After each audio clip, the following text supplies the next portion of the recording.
नमः परमर्षिभ्यो नमः परमर्षिभ्यः। हरिः ओम्। अन्तरायतिमिरोपशान्तये शान्तपावनमचिन्त्य वैभवं तन्नरं वपुषि कुञ्जरं मुखे मन्महे किमपि तुन्दिलं महः। गुरुर्ब्रह्मा गुरुर्विष्णुः गुरुर्देवो महेश्वरः गुरुः साक्षात् परं ब्रह्म तस्मै श्री गुरवे नमः। ईश्वरो गुरुरात्मेति मूर्तिभेदविभागिने व्योमवद्व्याप्तदेहाय दक्षिणामूर्तये नमः। यस्यान्तन्नादिमध्यं न हि करचरणं नामगोत्रं न सूत्रं नो जातिर्नैव वर्णा न भवति पुरुषो नानपुंसं न च स्त्री नाकारं नो विकारं न हि जनिमरणं नास्ति पुण्यं न पापं तत्त्वं नो तत्त्वमेकं सहजसमरसं सद्गुरुं तं नमामि। सदाशिवसमारम्भां शङ्कराचार्यमध्यमाम् अस्मदाचार्यपर्यन्तां वन्दे गुरुपरम्पराम्।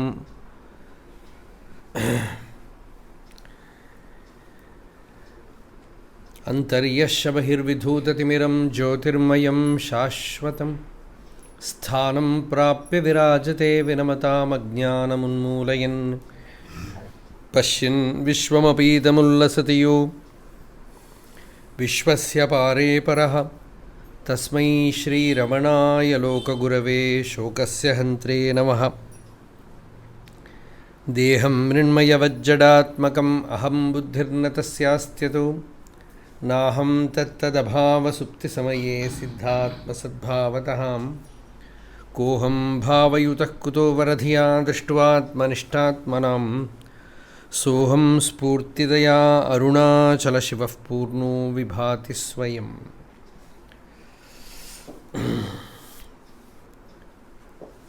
पार्थाय प्रतिबोधितां भगवता नारायणेन स्वयं व्यासेन ग्रथितां पुराणमुनिना मध्ये महाभारतम् अद्वैतामृतवर्षिणीं भगवतीम् अष्टादशाध्यायिनीम् अम्ब त्वाम् अनुसन्दधामि भगवद्गीते भवद्वेषिणीम्। मूकं करोति वाचालं पङ्गुं लङ्घयते गिरिं यत्कृपातमहं वन्दे परमानन्दमाधवम्। योऽन्तः प्रविश्य मम वाचमिमां प्रसुप्तां सञ्जीवयत्यखिलशक्तिधरस्वधाम्नाम् अन्यांश हस्तचरणश्रवणत्वगादीन् प्राणान्नमो भगवते पुरुषाय तुभ्यम्। यदा संहरते चायं कूर्मोऽङ्गानीव सर्वशः इन्द्रियाणि इन्द्रियार्थेभ्यः तस्य प्रज्ञा प्रतिष्ठिता।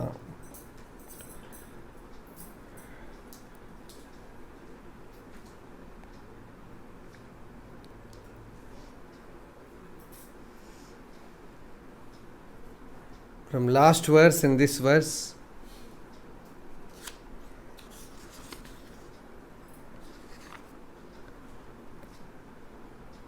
two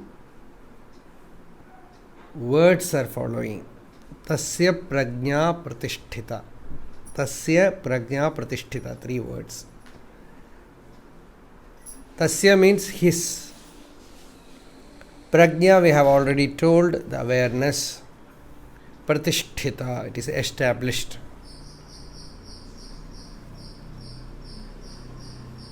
This is a lakshana and upadesha also. Lakshana means sign, mark of a jnani. Upadesha means for a sadhaka it is the way. And we saw the verse yada samharate. Yada means when. Samharate, withdraws.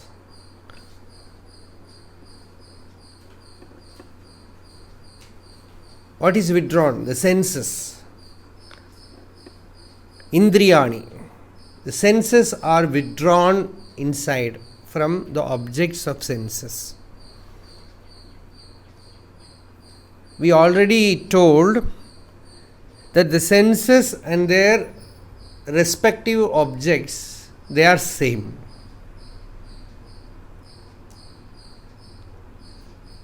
You keep petrol and fire nearby and give a course on relationship,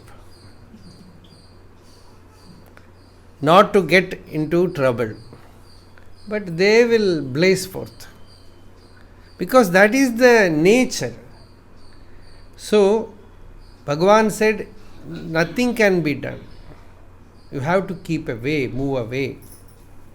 So, Tasya prajna pratisthita. His prajna, his awareness his inner illumination is steady. Even though you have heard about the Atma Tattva and have very deeply delved within, inquiring what is my nature, who am I am not the body, I am not the mind, I am not the ego. And what is this I? You have sought the real nature of the I, and you have found that the I thought is not real. You are the real awareness. You have the experience of it, a glimpse of it. But again, the mind forcefully comes out. You push the ego down, the ego comes up because prarabdha is there. As long as the force of prarabdha, the momentum of prarabdha is there, the ego will keep coming up because it is in charge of the body mind. It is the sentinel. It is the sentinel in charge, which has to look after the body mind and see to it that all your prarabdha is experienced. So it will again and again keep coming up, and the moment the ego is born, the link with the senses are finalized. The link with the senses is finalized. You cannot escape. The senses will operate, the objects will be there. So that is why Vedanta has a very firm opinion, traditionally, Atmajnana and renunciation go together. They go together. The Jnani has only one tapas. He need not do japa, he need not do sandhya vandana, he need not do shraddha, he need not chant any mantras, he need not go to any temple, no upavasa, not even timely bathing. Nothing is, but not for us. We should not identify with that. It is for a realized person, but he incessantly does a tapas, and that tapas is renunciation. He gives up all his involvement with anything in the world because he is not interested, nothing to do, nothing to attain, nothing to achieve, nowhere to go, nothing to become. Totally free of the current of becoming. Totally giving up. This is called the greatest tapas. The greatest tapas is not doing something, it is giving up. Renunciation. Nyasa yesham tapasam atiriktamahu. The greatest tapas is nyasa. Renunciation. When you renounce, all the problems are over. So here, what does he do? He withdraws the senses from the world and keeps it inside. The example given is tortoise. Like the tortoise withdraws its limbs into the shell with ease and spontaneity to protect itself against any kind of dangers. Like that, Jnani also naturally withdraws into the inner shell, into the inner chamber. You can see such a person is called samyami. A person who withdraws perfectly is a samyami. You see a yogi, you get that picture how it is. When Bhagavan was remaining in the center, in the middle of all the crowds, Bhagavan Ramana Maharshi, he was a samyami, always withdrawn into himself. Nobody can cross that border. Once Swami Chidananda Saraswati of Shivananda Ashram gave a talk. In that talk, he took two great beings. One is Bhagavan Ramana Maharshi and the other is Maharshi Aurobindo. This is the title. of Pondicherry, Yogi Aurobindo. So there he brought both of them, their nature, their characteristics, how they lived, everything. So Aurobindo ashram is very strict, very disciplined. And you can never, perhaps in a year once or twice, you can have darshan of Aurobindo. No contact with Aurobindo. It means physically you cannot contact him. Even if you stay in the ashram, only twice in a year he will come for darshan. Then only you will have darshan of him. That was his method. But you can ask any number of questions to the master. He will reply in letter. He will write innumerable letters, guidance. He will listen to the problem of seekers, help them, guide them, write letters to them. Everything will be written.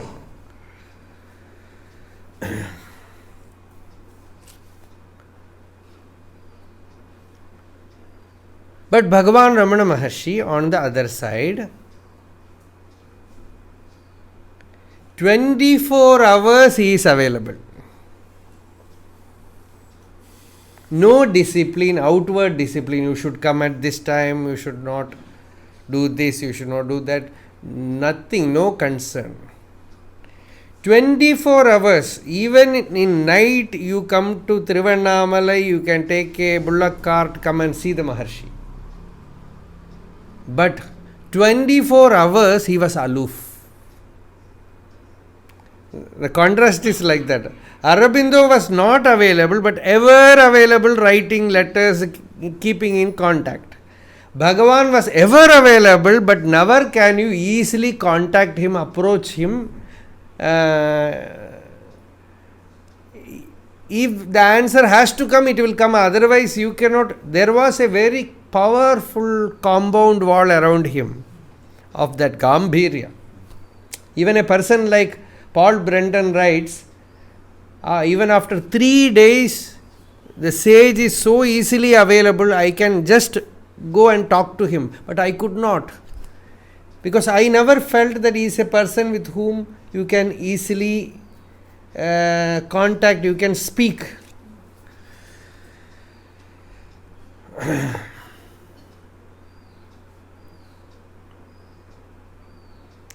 So,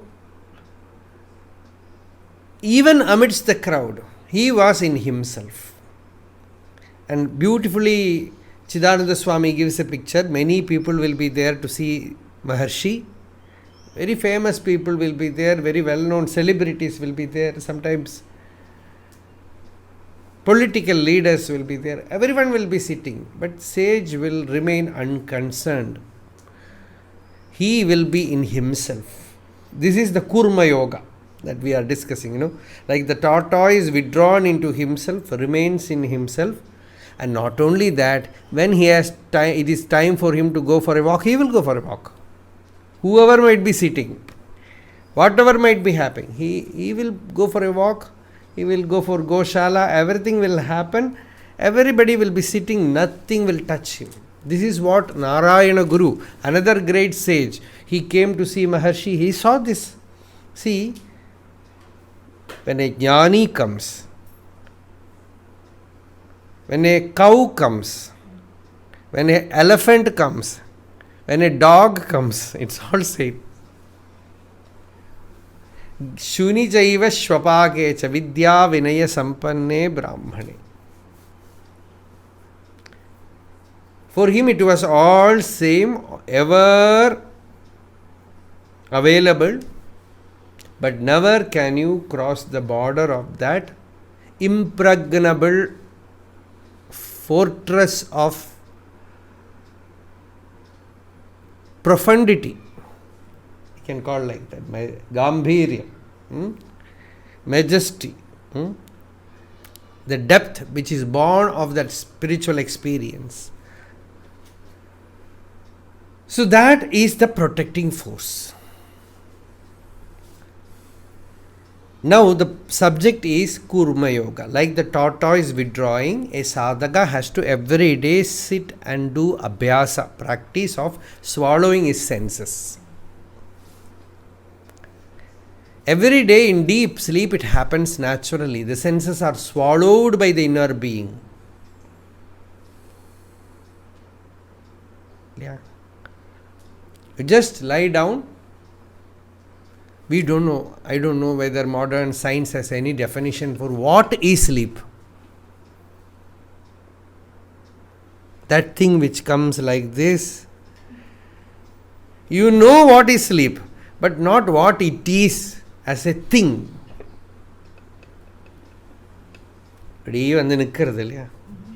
Is there, and suddenly the world enters the senses. The senses enters their womb, the mind, and the mind is swallowed by the heart. Heart means what? We do not know. Some aperture inside into which the mind enters and disappears. And after that, we do not know what. Na sadaseen no sadasi tadanim. The Veda says you can neither say something exists nor can deny existence. Kimasid, what existed? Gahanam gabhiram, impregnable, inscrutable. No way to go.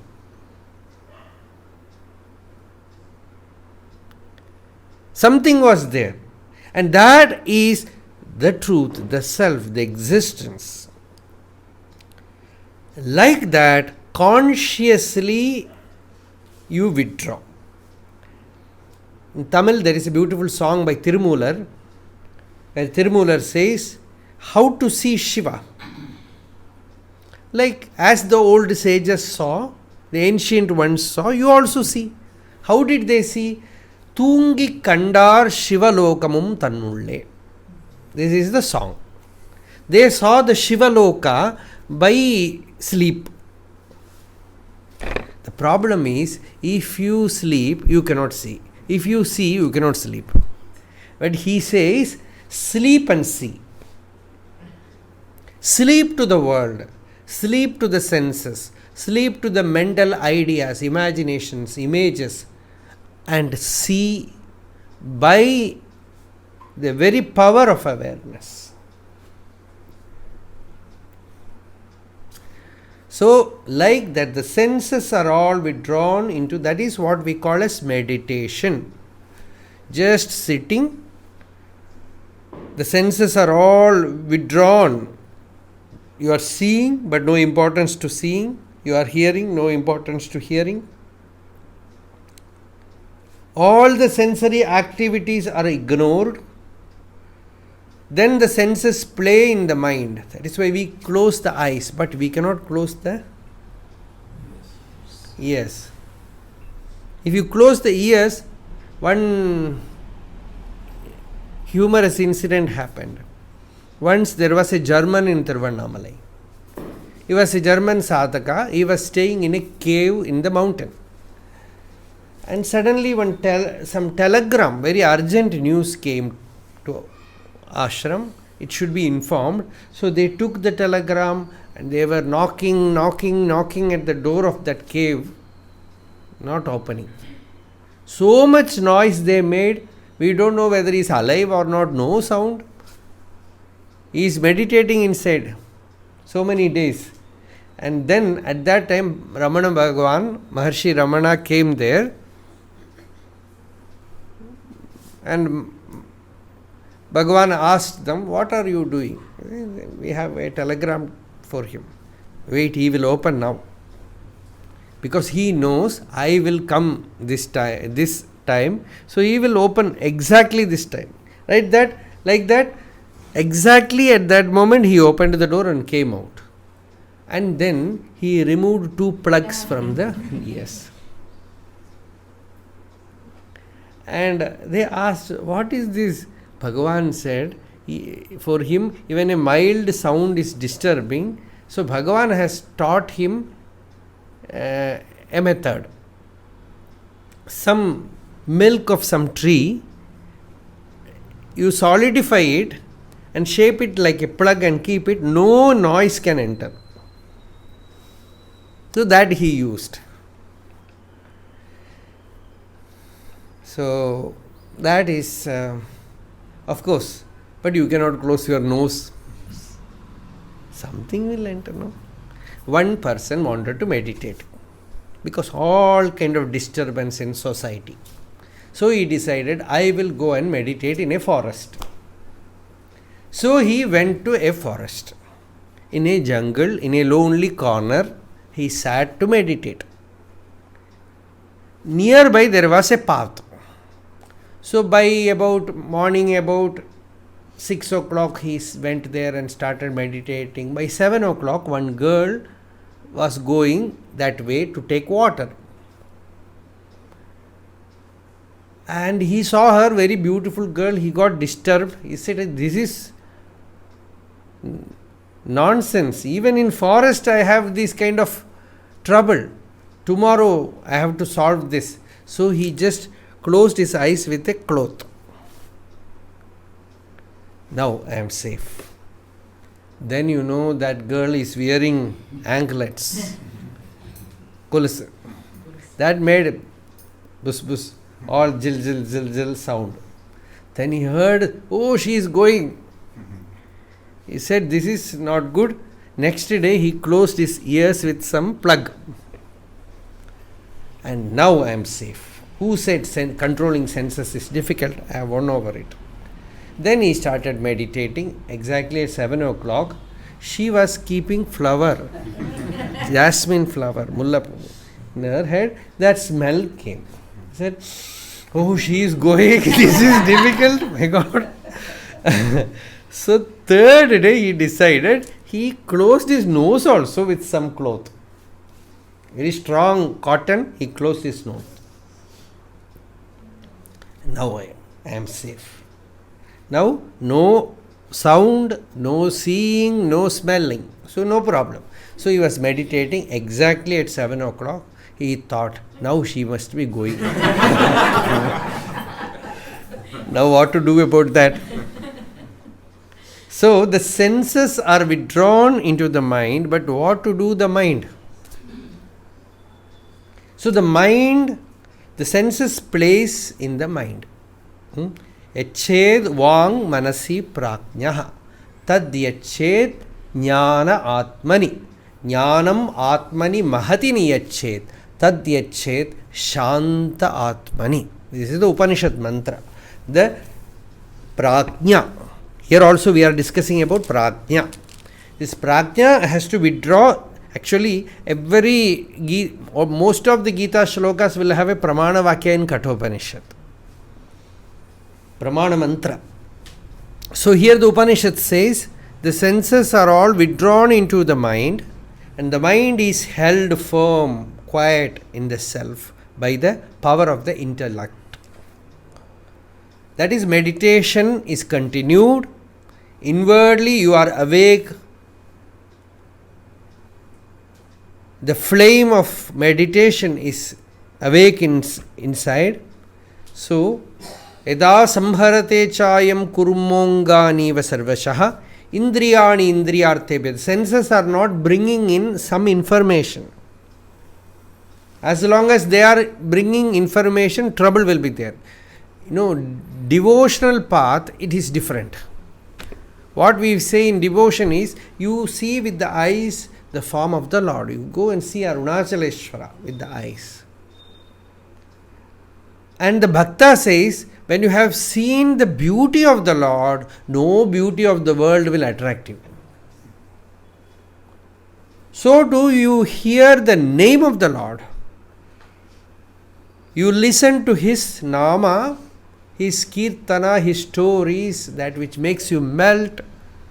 Real satsanga you get through the ears, which awakens spiritual consciousness in you. No other sound your ears will like to listen. So do you smell flowers. When you smell tulasi, you feel elevated. When you smell some other flower, you every day offer the flower to the Lord. So every fragrance takes your mind to samadhi. everything makes you remember God. Every finite thing, the mind receives it and takes a leap into the infinite. So that is the path of bhakti. Bhakti means you get a suggestion from outside, inwardly you are awake. Everything is offered to the self, the divine being within, to the Lord. So there, senses are all purified by bhakti marga. Manaste padabje nivasatu vachaha stotra phanitau karauchapi arjayam shrutirapi kathakarnana vidhau tavadhyane buddhihi nayana yugalam murti vibhave paragranthan kairva paramashivajane paramataha. Let my mind remain in your feet, my eyes will be looking at your form. Everything is for divine. So that is bhakti marga. Somehow the senses must be kept in order. Otherwise, they will go bahvya sapatnya iva gehapatim lunanti. Bhagavata says, a person whose senses are not controlled, put in order, is like a person who has married 5 women.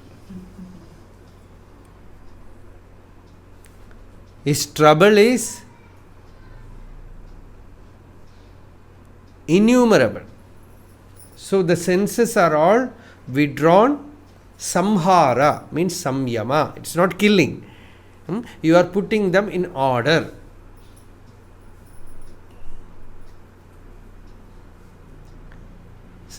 It is not possible simply by sitting in a meditation room and you decide, today I will control senses. It is not possible. They are powerful limbs of nature, prakriti. 24 principles, chaturvimshati tattvani. So the senses are all those tattvas. You cannot do away with them. They will be there. Even for a blind person, eyes are there. If you go and call him like that, he will look like this. But the outer instrument is not there. That is why today, if you give your eye, sometimes a blind person gets vision. So the inner eye, this actually, the Atma, the self, becomes the mind, becomes the senses, becomes the world. It's all projection. So that power to see, power to know can never disappear. It is the very nature of the self. So, as a sadhana, now we look at it as a sadhana, strive with extreme alertness, slowly putting everything in discipline. If you have to live in solitude, choose to live in solitude. If you have to constantly, certain people, solitude will suit. That will help them to escape. Ekanta sthitihi indriyoparamane hetuhu. Certain sadhakas, if they remain in solitude, their senses will not create any trouble. They will be very gentle, very mild. They will have easy meditation. Easily the ego, I, it is only a vasana. This I is only a vasana. So Shankaracharya says, Ekanta sthiti indriyoparamane hetur damaschetasaha samrodhe karanam shamena vilayam yayad aham vasana. Aham vasana vilayam yayad. As the ego disappears in deep sleep, you stay in stillness, in solitude, the I thought naturally disappears. It just vanishes in the heart. Only the real self, the real I, awareness will be there. So, that is Ekanta Sthiti, Ekanta Yogi. But everybody cannot expect that. So a good yogi means a sadhaka of a higher order can choose to remain in solitude away from the world, not coming in contact with any sensory objects, no trouble. So this is good for a sadhaka, but he should be a very, very noble, good sadhaka. Otherwise, if you remain in solitude, mind will start creating trouble. It's a very beautiful Malayalam verse. ഹരിനാമ കീർത്തനം. ഏകാന്ത യോഗികളിൽ ആകാംക്ഷ പൂണ്ടു പരം ഏകാന്തമെന്നി വഴി പോകുന്നിതൻ മനം. Seeing a ekanta yogi who remains in solitude, a sadhaka gets fascinated. He also wants to remain like him in ekanta. But soon he understands solitude is not helping him, because he is carrying a great chaotic city with him. So if he goes to ekanta, all things will be running inside. So he says, കാകൻ പറന്നു പുനരംശങ്ങൾ പോയ വഴി പോകുന്ന പോലെ ഹരിനാരായണായ നമ. Like the crow which wants to follow the highest flight of a hamsa bird, a swan.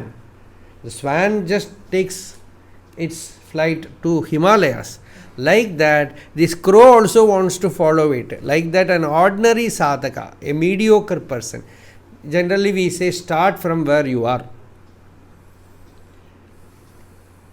Understanding yourself as Brahman, let it remain, stay. But first understand where you stand, how much you can do. So generally, for an ordinary seeker, the best path for him might be that everybody has to experiment and find out, to constantly engage in something noble. Going to a temple, going around the temple, worshipping in a temple, involving in a constant satsanga with sages, saints, listening to the stories, some kind of noble enjoyment. Slowly the mind will glide into another plane. It will not think about lower things. See, lower things are coming to the mind and you want to fight, means you more and more fight like Bali in Ramayana. You fight, he gains power. So you can never escape. Your very fight will give him power. So the only way to escape from these things is etesham na anuchintanam, not thinking about them. But if you practice, today I will not think, means only that thought will come. That is not possible. So the only way is keep yourself engaged in something higher, some noble setu bandhana, like the squirrel taking a stone, some part you take. That is the first step, charya or kriya. That the Shaiva Siddhanta, they say charya, kriya, everything. Only after that ultimately they come to jnanam. So this charya, then upasana, last is upasana, then jnanam. So this charya means this service, some involvement with devotional things, some reading of good scriptures, some involvement with higher things. They will keep the mind engaged, and slowly the mind will, by not thinking about sensory objects, it will learn to absorb higher planes.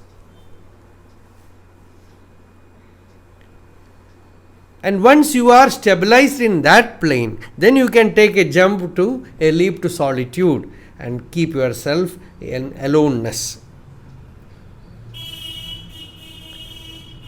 Then ekanta will be helpful. But everyone has to find out, decide that I will be a sadhaka, I will struggle, I will strive to attain that state, slowly giving up all the weaknesses. Have to get stabilized in the inner heart, in the peaceful center, and the senses, when they just invade, I have to withdraw from their promptings. I have to withdraw into myself. I have to learn this art of samyama, withdrawing into myself like the tortoise, like a kurma. Once you have learnt this withdrawal, this withdrawing, wherever you are put, wherever you are, you will learn to withdraw. Once, somewhere in Tamil Nadu, perhaps Tirunelveli,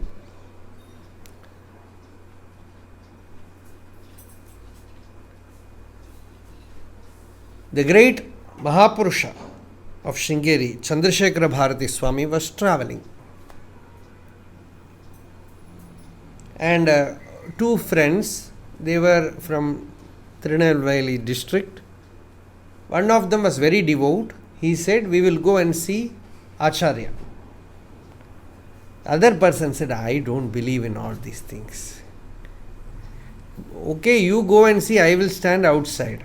So this person went inside, and it was all, this person who stood outside, he felt fortunate because it was like a chaos there, a cacophony.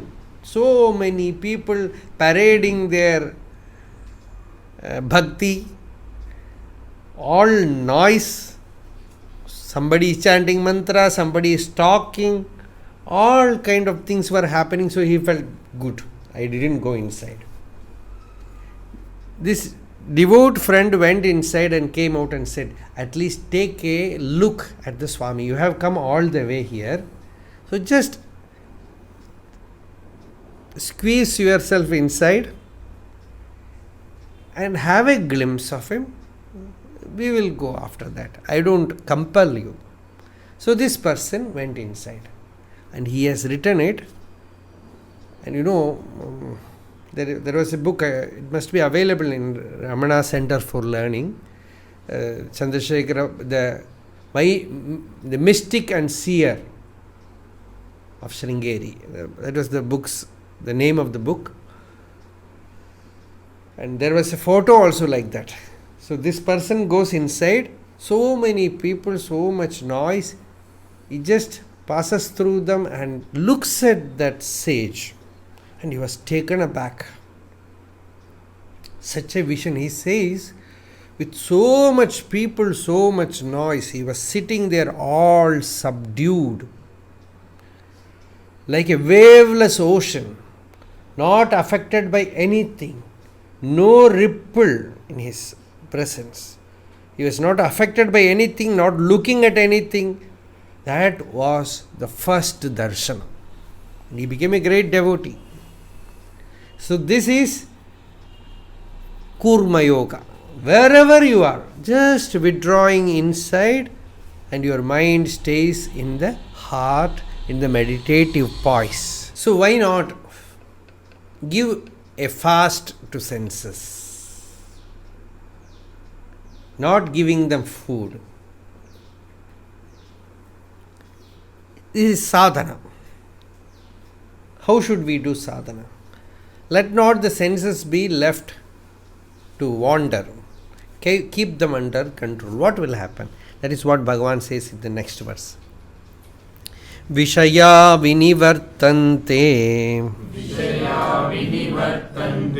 niraharasya dehinaha rasavarjam rasopyasya param drishtva nivartate.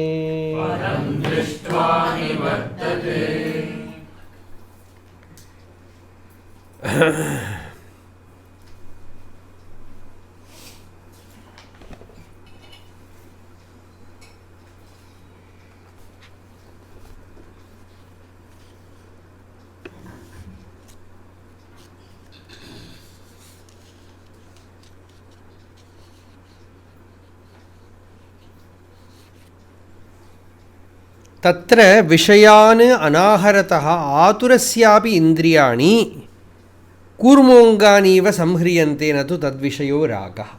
This Bhashyakara says, even for a sick person, one who is suffering from some sickness, some illness, some disease, senses will become controlled, or you have some anxiety, some deep tension. Your senses will not give you trouble. So that is not real sense control.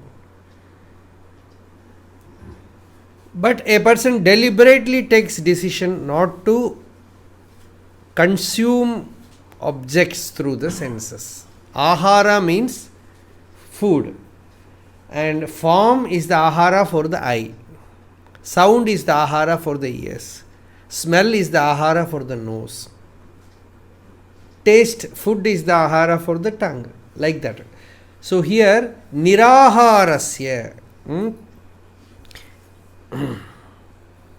अनाह्रियमाण विषयस्य काष्ठतपसि स्थितस्य भाष्यकार says मूर्खस्यापि विनिवर्तन्ति. Even for a fool, see, asuras also did tremendous tapas.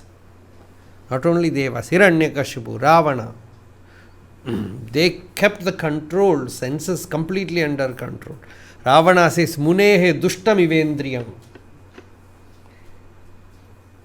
He gives the example that even if one person is very related, very close, like Vibhishana, if he is creating trouble, you should kill him or throw him out. Like what? Like a person who meditates, if some senses create troubles, cut it away. Munehe dushtam ivendriyam. If some indriyam is creating trouble, kill that indriyam. That is asura swabhava, rakshasa swabhava.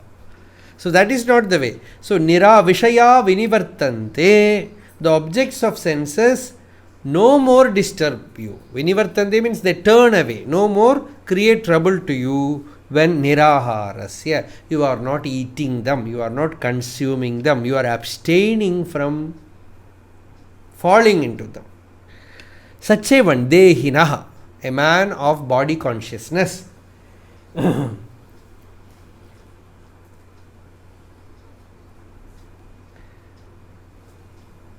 Rasavarjam, but the taste lingers. Sometimes you take a upavasa, ekadashi upavasa, dwadashi will be very tasty. Whole ekadashi you have given a rest to the body, the tongue, everything. Now the senses became very sharp.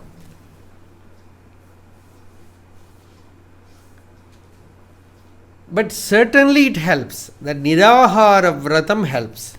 Nirahara vratam is not simply food, all the senses, unnecessarily not titillating them. Now, the whole media is titillating the senses. All the senses are in fury, roar, infuriating them. Through every movie, always mobile, everything is their very job is to put all these 5 altars Agni in fire. All the senses are aflame, blazing forth. So Bhagavan says here, do not pour forth ghee into it. Modern people say experience, enjoy life. But the more and more you experience, the more and more you become dull, insensitive, powerless, because you cannot quench fire by offering ghee. Najatu kamaha kamanam upabhogena shamyati. Kama, desire, cannot be satisfied by upabhoga, by experiencing them.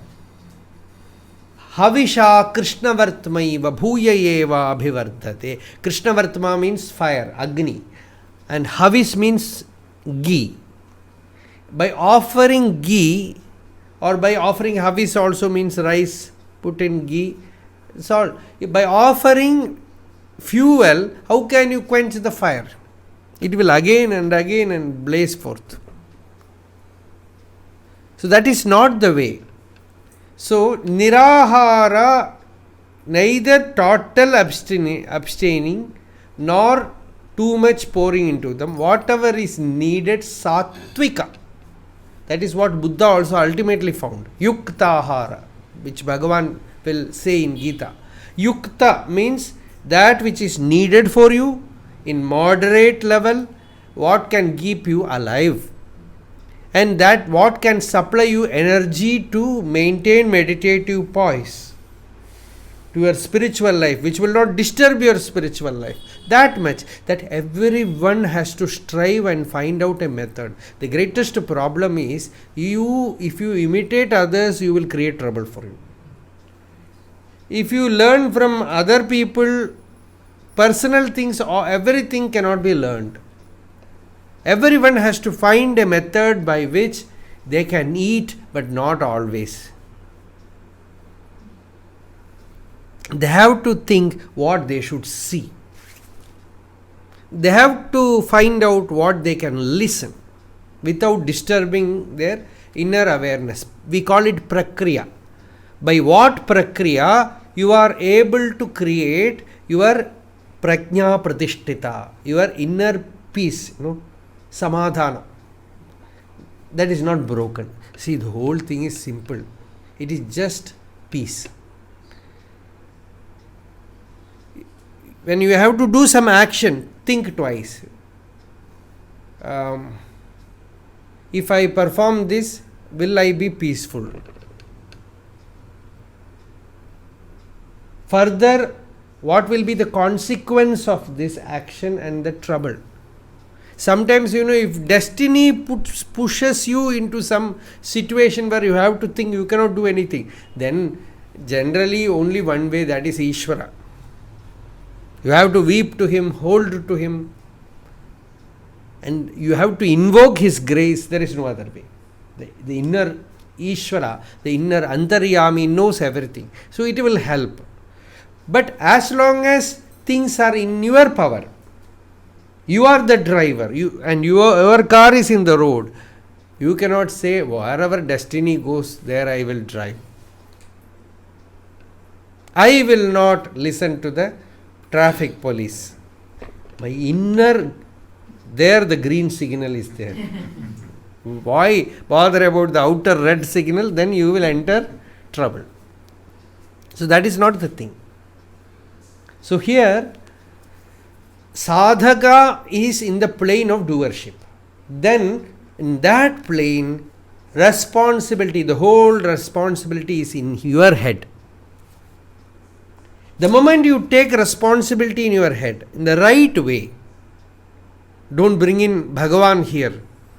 This is sadhana, this is sense control, mind control. Full responsibility is mine, like driving a car. And the result, any trouble other than which is beyond your circle, that is Ishvara's department. You are driving in the left side, very perfect driver, but you don't know me. I will just Kona Mana driving, hit you. What will happen? So that you can not guarantee it. That is Ishvara's department. That is Ishvara's department. So that is different. So here, your sadhana, your control of the senses, your intellect, your senses, your mind are kept in perfect order because it is very valuable. This basic life is very valuable. Basic everyday existence, nitya karmanushtana, that is what we say, nityanushtana. Nitya naimittika karma. Naimittika means once in a while certain duties come. That is different. But Nitya is very important. Nitya as Sandhya Vandana we know. But Nitya means everyday life. Sages were concerned about that. Right from sunrise to sunset. And they didn't speak much after that because they expected you to sleep after that.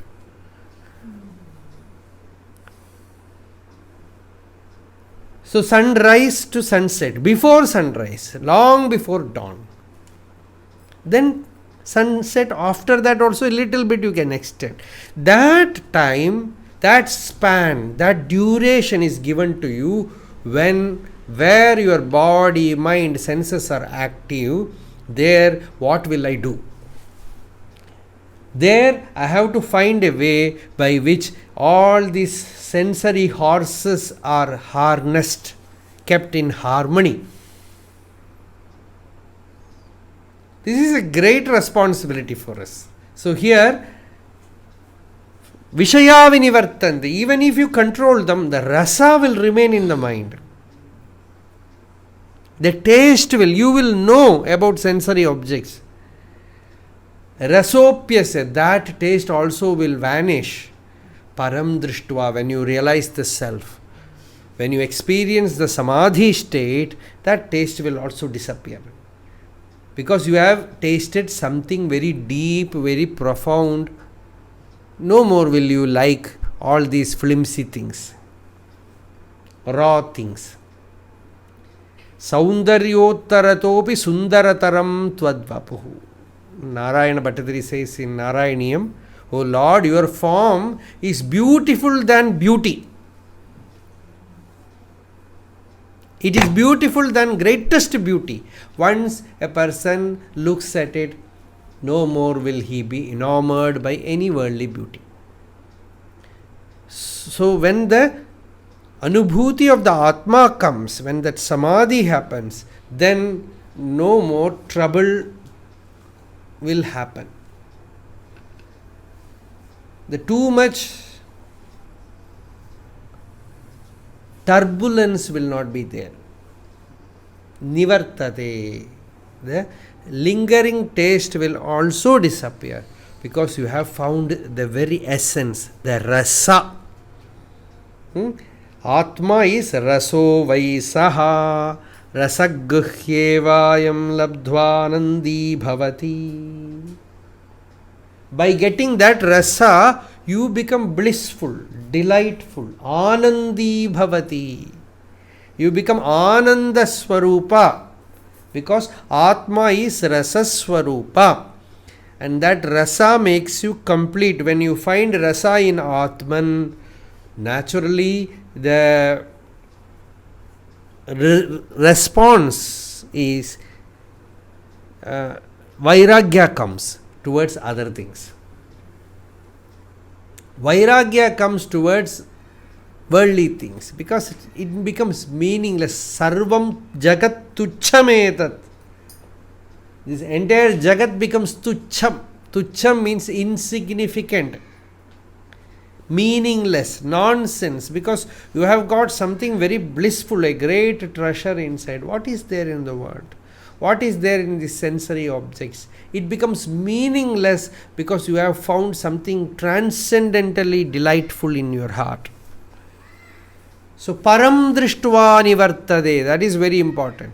Till that, you have to keep the senses in control and strive and meditate and meditate. You have to keep the meditation undisturbed. The outer surface must be kept careful. The surface is senses. If the senses are kept in order, the center, the inner chamber will remain quiet, undisturbed. If the outer senses are barking, inner heart, you will not be able to meditate. So Bhagavan said, first withdraw them that like the tortoise and learn to employ them in the heart. The senses withdrawn becomes very powerful in the mind. That is why the more and more you withdraw, and vision, you have the vision of the Lord. The Lord's form becomes real. His smell, you smell the Lord. You see His form. You listen to divine sound in the heart. It's all Saguna Sakara Dhyana I am speaking about. When you have that Sakara Dhyana, the beauty of the Lord fascinates you in the heart.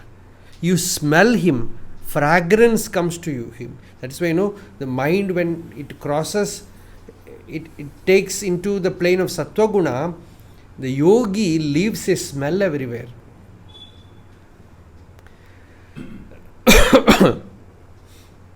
Everybody has a smell, no?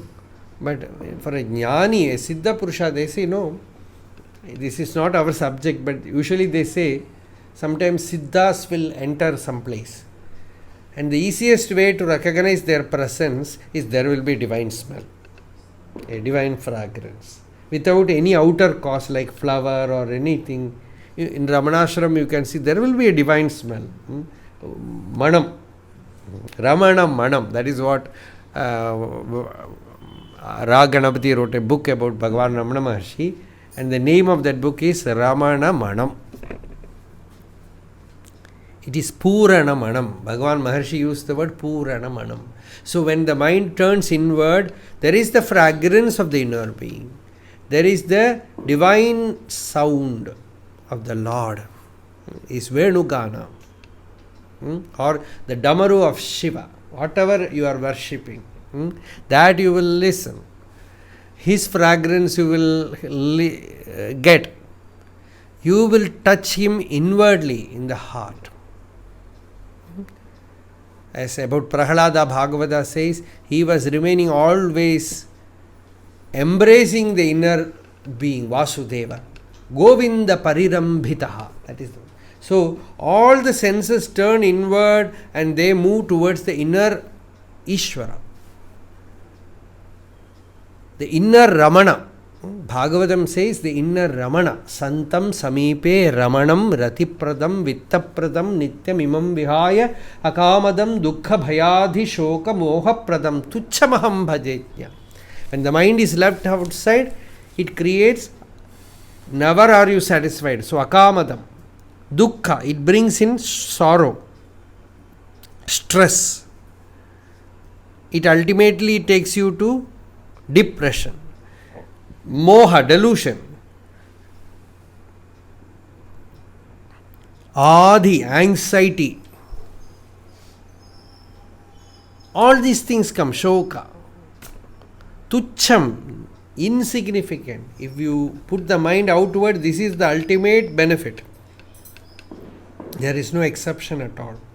All of us have experienced it. We know it by our experience. All the delight that we create in the world ultimately takes us to an unfulfilled state, stress, anxiety, melancholy,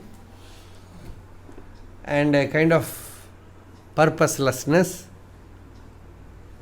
Energy is gone, insensitive.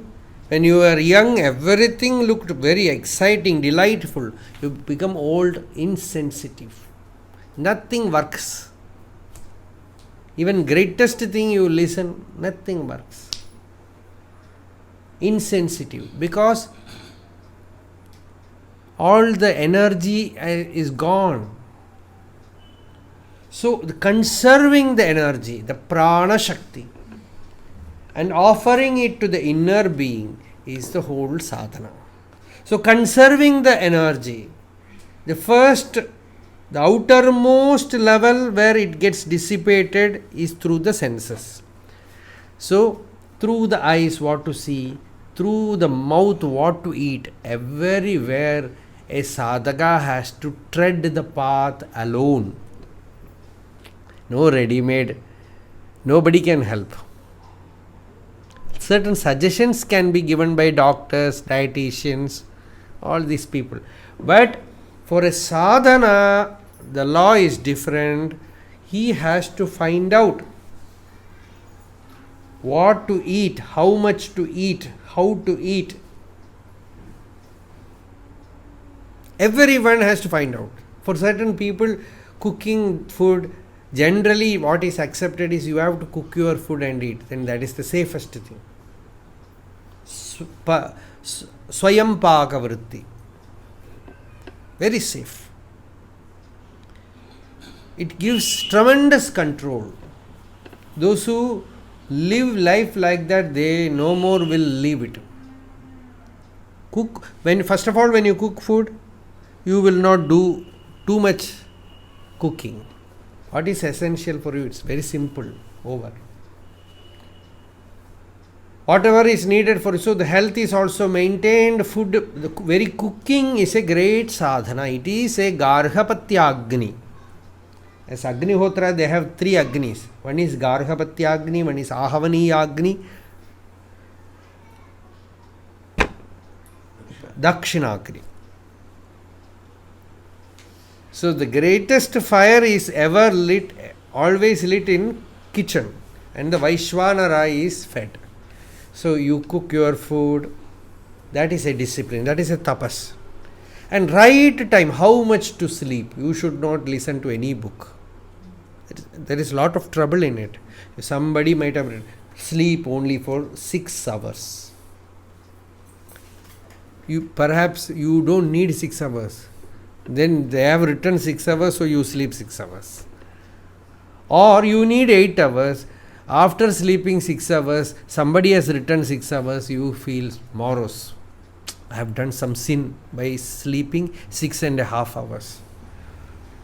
All this trouble comes. That is why it is better not to read much books about sadhana. You know the goal, and you know all these things must be put in order to meditate. Then only you can meditate rightfully. So, putting food in order, putting sleep in order. Somebody says, do stretch. These yoga people, so much trouble they create. Easy advice for everybody. They say, stand on your head. And the lady is 80 years old. Broke?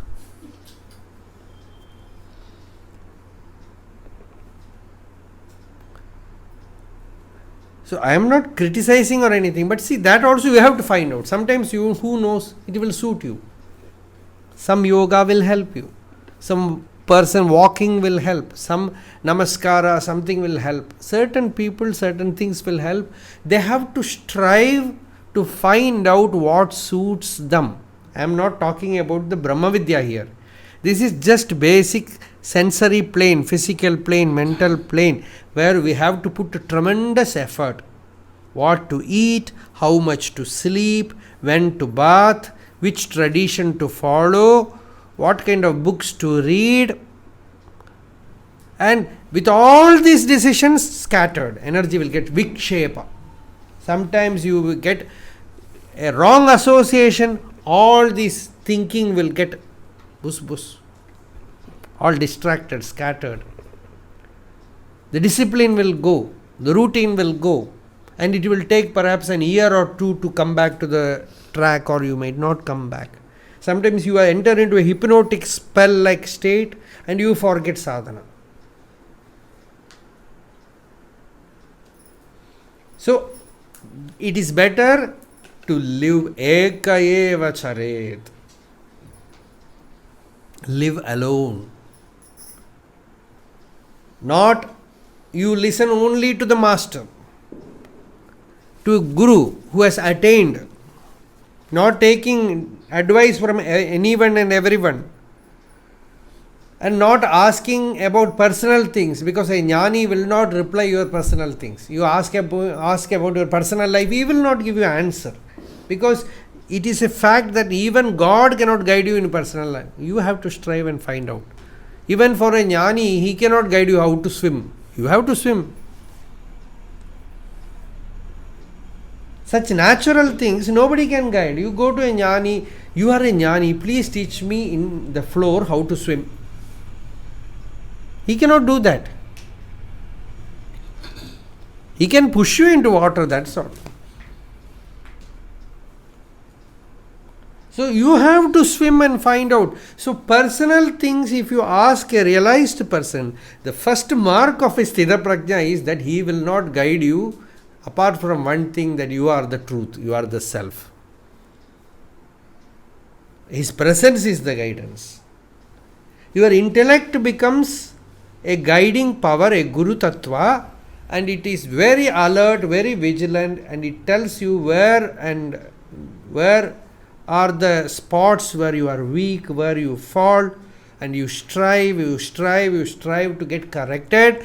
At least one portion you have put it in order, The greatest secret is, if you believe in next birth, the Sutra Bhashya says, all the senses, wherever you have placed them, you pack them and go. It is not that you keep them here and go. You have controlled your eyes to a certain extent. You take the eyes and go to the next birth. Take the ears and go to... Not these eyes. We have already explained, these are not the eyes, these are not the ears, they are outer things like spectacles, like a hearing aid. These are outer things. But the real eye is in Linga Sharira. The real ears is in Linga Sharira, in the Sukshma Sharira, in the subtle body. And they are all there. So whatever samskara you have gathered, they register. They are in that state. With that state only you go. So when you stabilize in every state, this yoga, like the tortoise yoga, becomes powerful. Slowly, that much peace you have, that much undisturbed state you have. Your intellect has registered that you will no more fall from that state. As you will not run after a stag and catch hold of it, and with your raw teeth, you will not tether it, you will not tear it apart like a tiger, but you were a tiger long back. Now you have accepted that I am not the tiger. Like that, you will cross over the border of every sensory weakness, and a state will come, a state of well-being, which is called Sthita Prajna. Sthita Prajna means everywhere there is harmony. In the sensory plane there is harmony. Outer charya, activity, the harmony is called dharma. For a jnani, his activity, there is a harmony. There is a perfect orchestration in life. Good harmony is there. That is dharma. And his senses are in order. That is dhamma. His senses are withdrawn inside. That is uparati. His mind is always calm. It is not thoughtless. Necessary thoughts will come. It is shama. And often, whenever needed, he can remain in deep meditative poise. That is samadhana. And in his life also, there will be destiny brought problems, severe problems, sometimes crucifixion like problems. He will bear them, endure them without complaint. That is titiksha. The basic energy with which a knower works is mumukshutva. He is not here to enjoy, he is to be free. If all these are there, with mumukshutva he has absorbed these attributes into his being, then the knowledge of the self, that Atma Jnana, will be stable. It is like that you have a good deity installed in a temple, but the temple is dirty.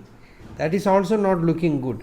But the temple is very clean, right from the outer prakara to the inner prakara. Every prakara is very clean, and the idol is worshipped with order, with perfect niyama. Then everything looks good. Like that is a life of a sthita prajna, where every prakara is clean. The senses are in the order, the mind is stable, the intellect is blazing with the jnana, and the mind is quiet. More than all, there is Atma Jnana, the knowledge of the self, which is the most powerful thing. So,